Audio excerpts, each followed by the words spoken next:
পুরনো ঢাকায় যে ঘটনাটি ঘটে গেছে, যে ছেলেটি মারা গেছে বরঞ্চ তার সাথে হয়তো যুবদলের সম্পর্ক আছে, কিন্তু যে খুন করছে বা যে হত্যা করছে তাকে তো অন্য জায়গা থেকে, আমরা যেটা খবর পেয়েছি, অন্য জায়গা থেকে নিয়ে আসা হয়েছে।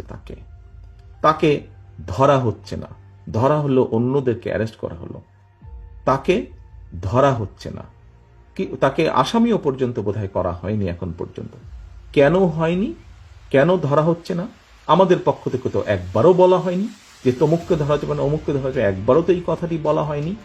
আমরা বরাবর বলে দিচ্ছি, একটু আগে যেটি আপনাদের সামনে বলেছি, বরাবর আমরা বলেছি অন্যায়কারী আইনের দৃষ্টিতে তার বিচার হবে।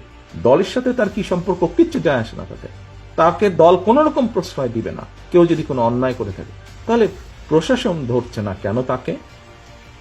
আমাদের এখানে রিজভী আহমেদ সাহেব পরিষ্কার বলেছেন, দলীয় অবস্থান থেকে আমাদের যা যা করা প্রয়োজন আমরা প্রত্যেকটি যেটি যেটি জেনেছি, তদন্তের পরে যাদের যাদের সম্পর্কে প্রমাণিত হয়েছে অভিযোগ, আমরা আমাদের দলীয় অবস্থান থেকে তাদের বিরুদ্ধে ব্যবস্থা গ্রহণ করেছি। আইন শৃঙ্খলা বাহিনী কেন তাহলে বসে আছে? আইন শৃঙ্খলা বাহিনীকে চালায় কে? বিএনপি তো চালায় না, চালাচ্ছে তো সরকার। তাহলে সরকার কেন ব্যবস্থা নিচ্ছে না তাদের বিরুদ্ধে? সেটি দলেরই হোক বা সেটি অন্য কোনো লোকই হোক, কেন ব্যবস্থা নিচ্ছে না?